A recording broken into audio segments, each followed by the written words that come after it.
A decorated Army colonel, a fallen soldier's remains, and a flight he was denied.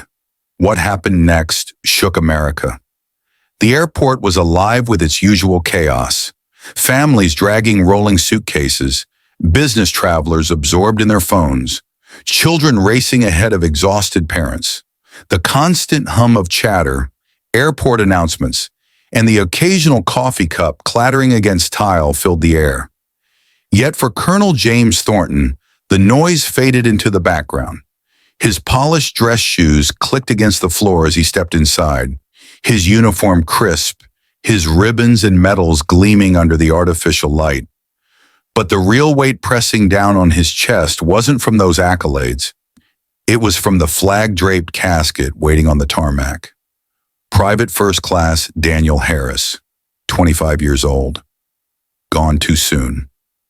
Thornton adjusted his hat and took a slow, steady breath. He had a mission, a duty that went beyond rank, beyond recognition. It wasn't about him. It was about the promise made to every soldier who never made it home. No one gets left behind. He reached the airline counter and set his military orders and ID down before Lisa Moore, the airline agent. She barely glanced at him at first, her fingers flying over the keyboard. Then her movement slowed, her brows furrowed. She hesitated, just a second too long. "Sir, can I see that again?" Her voice was tight, controlled. Thornton handed over the paperwork once more. His years of experience had trained him to see the signs, the flicker of uncertainty in her expression, the sideways glance at her coworker, the way she shifted slightly as if she had stepped into something she wasn't prepared for. She turned and whispered something to another agent. The man looked over, his expression unreadable. The moment stretched, thick, tense, expectant. Lisa returned, forcing a stiff smile. "I'm sorry, sir, but there seems to be an issue with your ticket. We can't allow you to board at this time." A long, steady breath left Thornton's nose. He had faced war zones, political entanglements, diplomatic breakdowns.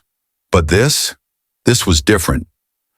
"I'm escorting the remains of a fallen soldier," he said, tapping the paperwork. "Everything is in order." Lisa didn't meet his eyes. "I understand, sir, but there's a security protocol in place, and we can't override it." Security protocol. Thornton kept his voice level. "What policy?" Lisa's smile faltered.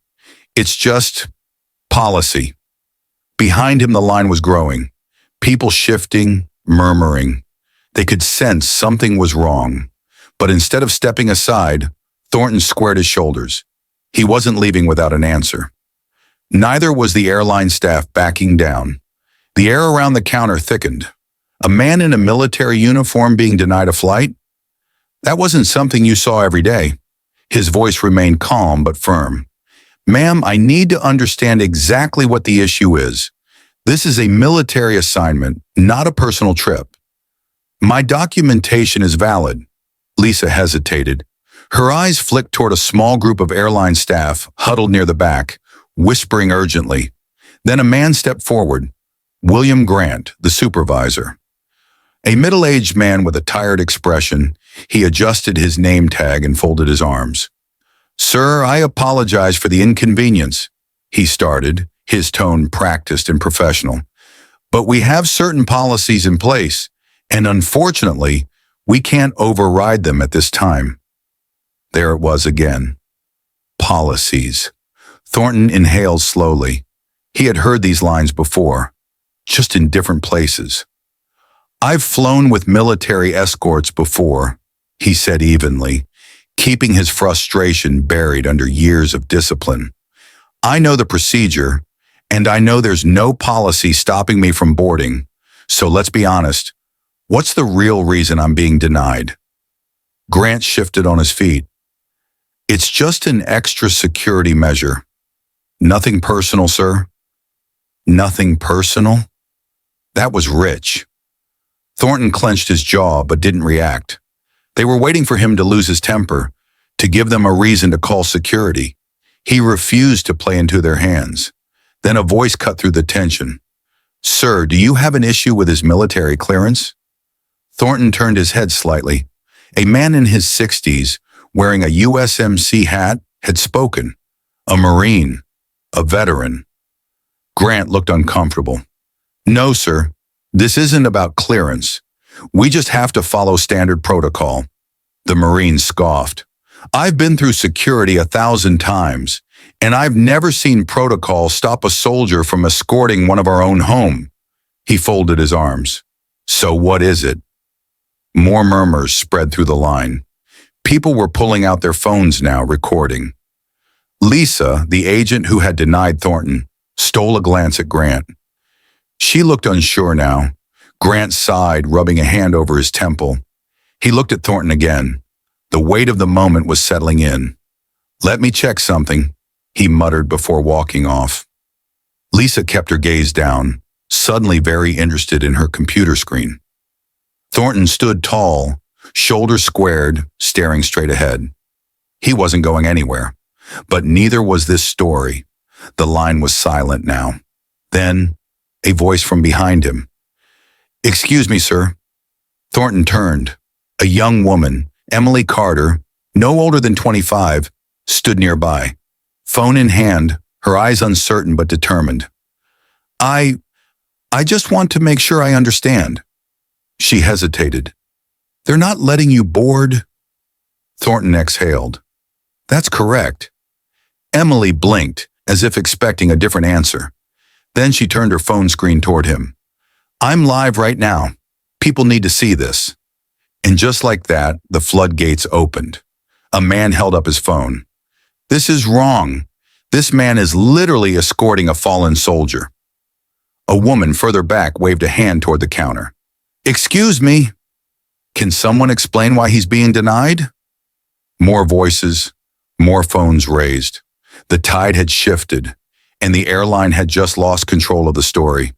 The energy in the terminal had changed. What began as a quiet conversation at the check-in counter had grown into something bigger, something uncontrollable. Colonel James Thornton stood firm, his shoulders squared, his jaw tight. The murmurs around him were no longer passive whispers. They were questions, accusations, outrage, and most importantly, they were being recorded. The airline agent, Lisa Moore, looked frozen, her hands hovering over the keyboard, eyes darting toward the cameras now pointed in her direction. The weight of the moment had finally hit her. A few feet away, the supervisor, William Grant, was still absent, likely scrambling for an answer or an excuse. But time was running out. A spark had been lit. A woman in a denim jacket, Margaret Lewis, gripped her purse, shaking her head. This isn't right. He's in uniform. Beside her, a young man in a hoodie, David Lawson, was furiously typing on his phone. The internet was already awake. Then Emily Carter, the young woman live streaming, lifted her phone higher. I want everyone to see this, she said. A decorated Army colonel is being denied his flight while escorting a fallen soldier home. This is how we treat our heroes? The words hung in the air, heavy, accusatory, undeniable. Another man, Samuel Briggs, the Marine veteran, let out a sharp breath. His hands curled into fists. I've seen a lot in my time, he muttered, but never this. More passengers lifted their phones, filming, snapping pictures, posting updates. The moment had become unstoppable. William Grant finally reappeared, but he wasn't alone. Beside him was Jonathan Reed, a corporate crisis manager, his tailored suit and neatly clipped airline ID announcing his damage control mission. He scanned the crowd, his eyes flicking between Thornton, the cameras, and the dozens of people now waiting for an answer. His posture was stiff, controlled, like someone used to putting out fires, and yet he already knew this one was out of control. Clearing his throat, he stepped forward. Colonel, I sincerely apologize for the miscommunication. There seems to have been an error in our system, but we're working to get you on your flight as soon as possible. Thornton didn't move. He let the words hang in the air, let the silence press down on the man in the suit. Miscommunication, he repeated, his voice even. Reed nodded quickly. Yes, sir. A regrettable mistake. We assure you it was not intentional. A few people in the crowd scoffed. The Marine folded his arms. Not intentional, he said. Then what was it? The cameras were still rolling. The terminal was no longer just a terminal. It was a courtroom, and Reed was losing control. Then the real blow landed. A young airport security officer, Kevin Torres, appeared at Reed's side. He held out his phone, his face pale. Sir, he said, his voice tight, I think you should see this. Reed frowned, took the phone, scrolled, and his face drained of color. A major news outlet had picked up the story. The headline was blunt, merciless. U.S. Army colonel denied flight while escorting fallen soldier. Airline scrambles for answers. Below it, a video was playing, footage from the terminal, taken just minutes ago. Reed inhaled sharply and turned back to Thornton. The game had changed. We deeply regret this situation, Reed said, his voice thinner now. We'd like to issue a public statement clarifying. Thornton cut him off. The public already knows the truth. Silence. Reed pressed his lips together. Thornton turned slightly, looking at the faces around him. The ones who had spoken up, who had refused to stay silent. He met Emily's gaze. How many people are watching? She glanced at her screen. Over 100,000, and climbing. Thornton looked back at Reed. I don't need first class. I don't need an apology. I need respect. And so does Private First Class Daniel Harris. A murmur ran through the crowd. Reed gave a stiff nod. Understood, sir. Then from across the terminal, a shift. A new presence entered the scene. A man in a dark blue suit with the unmistakable posture of authority strode toward them. Not from the airline, not airport security, military, Major Richard Collins. The room shifted as Collins approached, flashing his ID. Colonel Thornton, he said, extending a hand, we've been informed of the situation. Thornton shook his hand. Strong grip, mutual understanding. Collins turned to Reed. His voice was calm but unyielding. Colonel Thornton and the remains of Private First Class Harris will not be flying commercial. Reed blinked. Sir, we were just about to... Collins didn't let him finish. The Pentagon has arranged for a private military transport. His flight is waiting. A ripple ran through the crowd. A woman near the windows gasped. Oh my God, it's everywhere. She turned her screen, showing a tweet in bold capital letters. They just denied a U.S. Army colonel his flight while escorting a fallen soldier.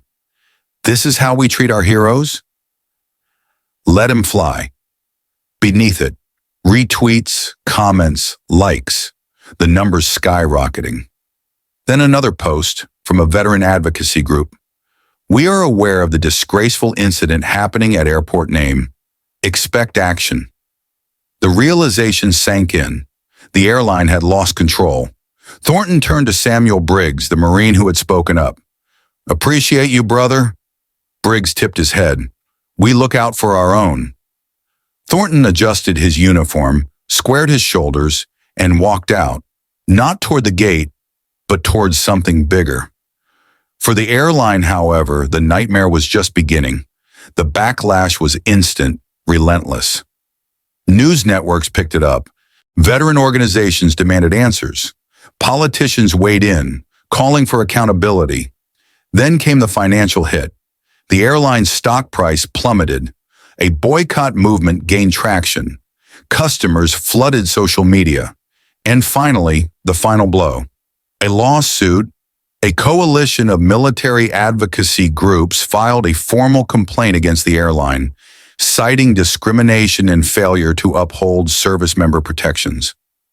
The airline's CEO appeared on television, calling it a regrettable misunderstanding, but it was too little, too late. Meanwhile, Colonel James Thornton completed his mission. He stood by as Private First Class Daniel Harris was received by his grieving family. No headlines, no cameras, just honor. Because in the end, it wasn't about viral videos. It was about respect. And that should never be conditional. The words first-class accommodations hung in the air like a cheap bribe. Colonel James Thornton stood tall, his expression unreadable. The supervisor, William Grant, and the airline's corporate fixer, Jonathan Reed, waited for him to comply, as if a cushy seat would erase what had just happened, as if a private lounge could restore the dignity they had already tried to strip away. The crowd was silent, watching, waiting. The cameras were still rolling. Thornton finally exhaled, slowly, deliberately. "I appreciate the urgency," he said, voice measured, "but I need to clarify something first." Reed nodded quickly. "Of course, Colonel." Thornton's voice remained calm, but there was no mistaking the edge beneath it. "If no one recorded this, if no one spoke up, would I still be standing here?" A single beat of silence. Reed swallowed, his throat tightening. "Sir, you don't need to answer," Thornton cut in, his voice carrying across the terminal, because everyone already knew. A woman in a red blazer, standing near the check-in line, shook her head. "He's right." A middle-aged man gripping his suitcase muttered, "They thought they could get away with it." A young woman in a denim jacket, Margaret Lewis, turned her phone toward the group. "It's already on Facebook, hundreds of thousands of shares." From the back of the terminal, a voice called out, "It's on Twitter too, trending nationwide." The corporate fixer, Jonathan Reed, shifted uncomfortably. He pulled out his own phone, likely seeing what everyone else already knew. The story had gone viral. The words were spreading faster than the airline could contain it. U.S. Army colonel denied flight while escorting fallen soldier. Airline tries to cover it up. Let him fly. This is how we treat our heroes? The damage was already done, and it was only getting worse. Then the crowd shifted again. A man in a dark blue suit, crisp and authoritative, walked through the terminal with purpose. His ID badge flashed briefly as he approached the group. Not from the airline, not airport security, military, Major Richard Collins. His presence commanded immediate attention. The crowd instinctively made way as he approached Thornton, extending his hand. "Colonel Thornton," he said firmly, "I've been briefed on the situation. We are handling this now." Thornton shook his hand. Strong grip, silent understanding. Collins turned sharply to Reed and Grant, his expression impenetrable. "Colonel Thornton and the remains of Private First Class Harris will not be flying commercial." Grant blinked. Sir, we were just about to..." Collins cut him off without hesitation. "The Pentagon has arranged for a private military flight. His transport is waiting at Bradley Airfield Military Terminal. Effective immediately." The words landed like a gavel striking a courtroom bench. The airline had been completely removed from the equation. Reed's face paled. This wasn't just a PR nightmare now. This was a federal matter. The crowd rippled with whispers. The cameras kept rolling. Thornton simply nodded once. "Understood, Major." Collins then turned to Lisa Moore, the agent who had first denied Thornton's flight, the agent who had let this happen. She looked petrified. Collins' voice was cool, but there was no mistaking the steel beneath it. "Expect further contact regarding your handling of this matter." Her face drained of color. The weight of real consequences had just fallen on her shoulders. From the back of the crowd, David Lawson, the young man in the hoodie, let out a low whistle. "Damn, this is everywhere now." He turned his phone toward the group. An official statement had just been released by a major veterans organization. Breaking. "We are aware of the disgraceful incident at Airport Name. Our service members deserve better. Expect action." Comments and retweets were climbing by the second. The airline had officially lost control of the narrative. A young woman near the windows gasped. Guys, it just hit national news.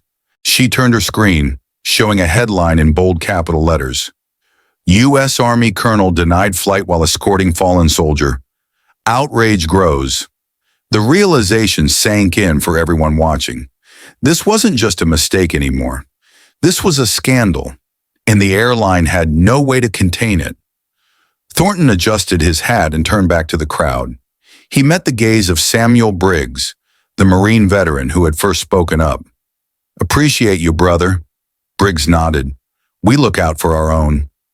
Then Thornton looked out at the people who had spoken up, the ones who had refused to let this be buried. "You all made a difference today." Margaret Lewis, still gripping her phone, nodded solemnly. "We shouldn't have had to."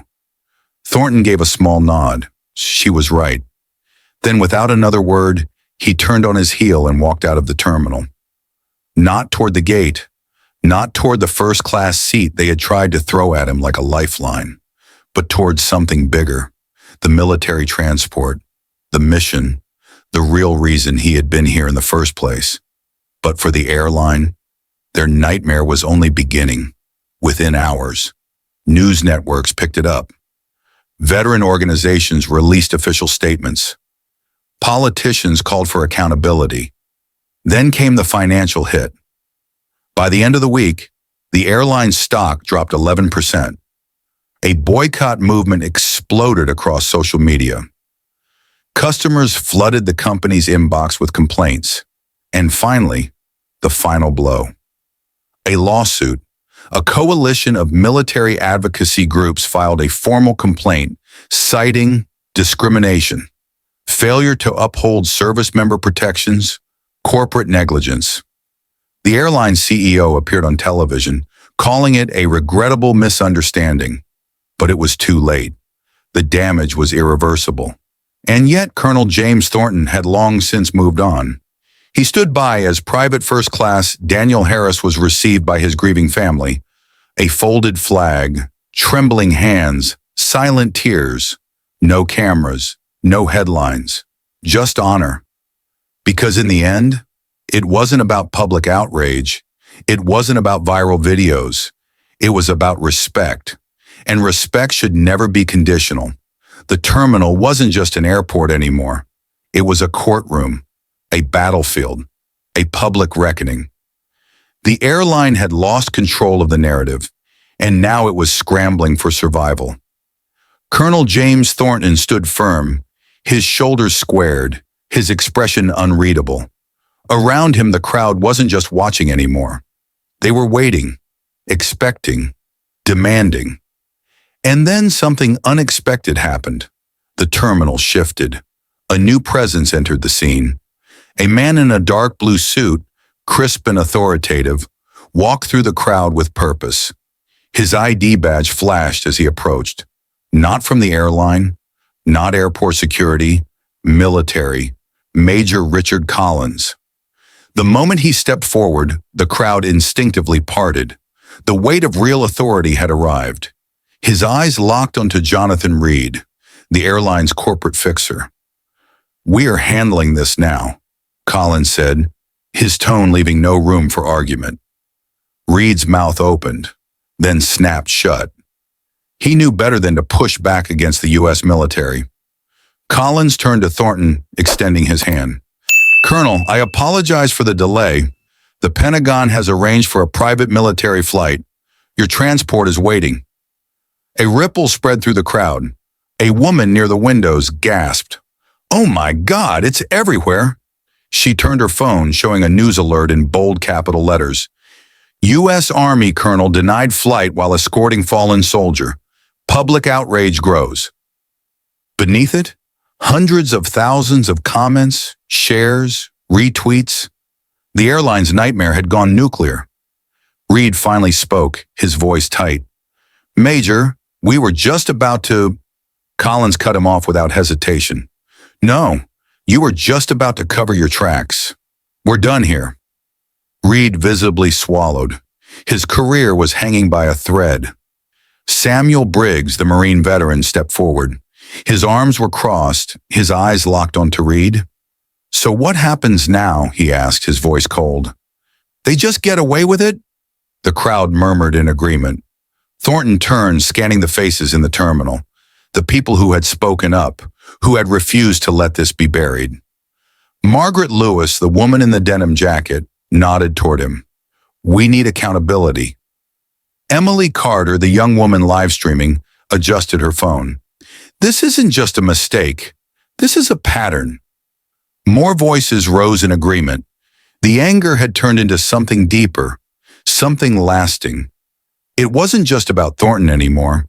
It was about respect, about justice, about never letting this happen again. Collins turned to Thornton. "Sir, are you ready to leave?" Thornton gave a firm nod. He turned one last time to the people around him, the passengers, the strangers, the Americans who had refused to look away. "You made a difference today," he said. Margaret Lewis shook her head. "We shouldn't have had to." She was right.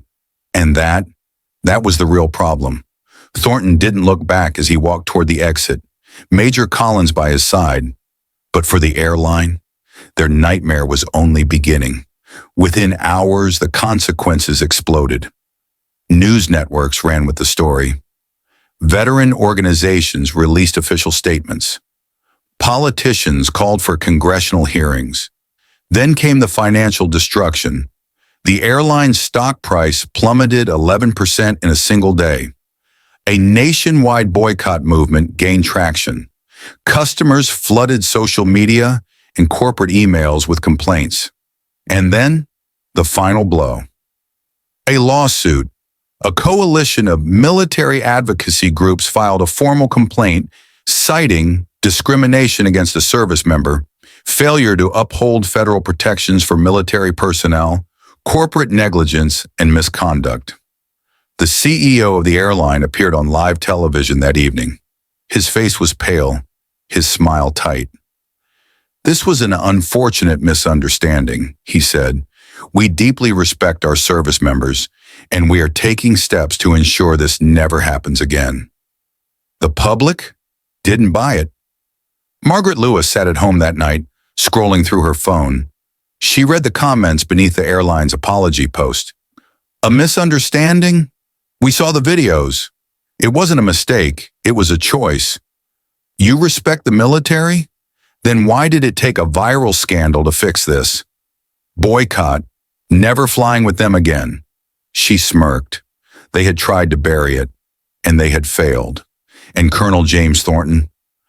By that time, he was already on his way. Inside the military transport, he sat near the flag-draped casket of Private First Class Daniel Harris. The weight of the moment settled over him. No cameras, no headlines, just a soldier bringing another home. And that was the only thing that had ever mattered.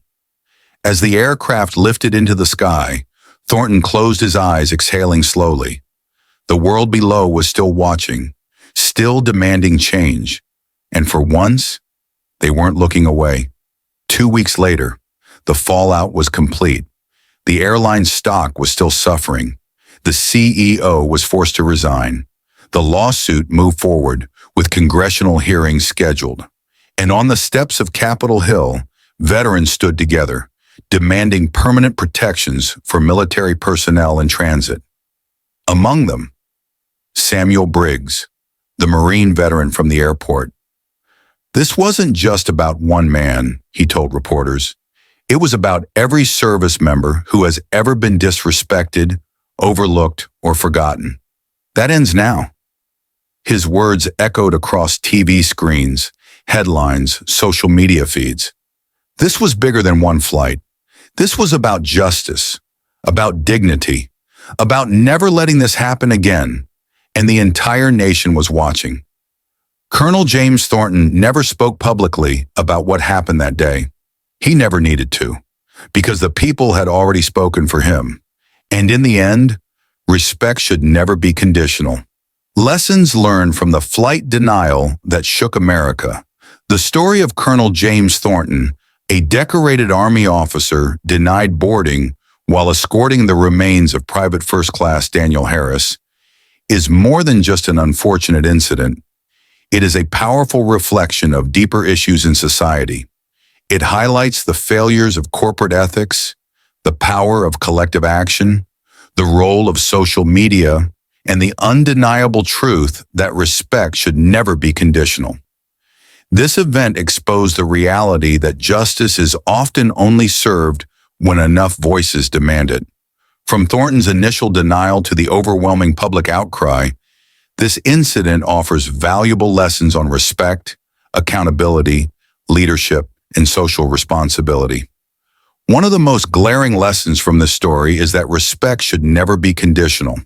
Colonel Thornton's uniform, his service, and his mission should have been more than enough for the airline to honor his request without hesitation.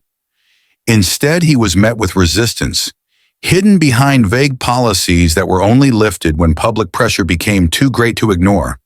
This begs the question, would the airline have reversed its decision if no one had recorded, if no one had spoken up? The uncomfortable truth is that respect, even for those who serve, is often situational rather than a guaranteed principle. This highlights a larger societal issue. Respect should not be dictated by convenience or scrutiny. Whether in uniform or not, every individual deserves dignity and fair treatment, and this should not be something that has to be demanded. It should be the standard. Another critical takeaway is the power of collective action. At first, Thornton stood alone against the airline staff, facing a wall of corporate indifference. But when a Marine veteran spoke up, when a young woman began live streaming, when passengers pulled out their phones, the situation shifted. What started as a private moment of injustice quickly became a public reckoning, forcing the airline into a corner where they could no longer hide.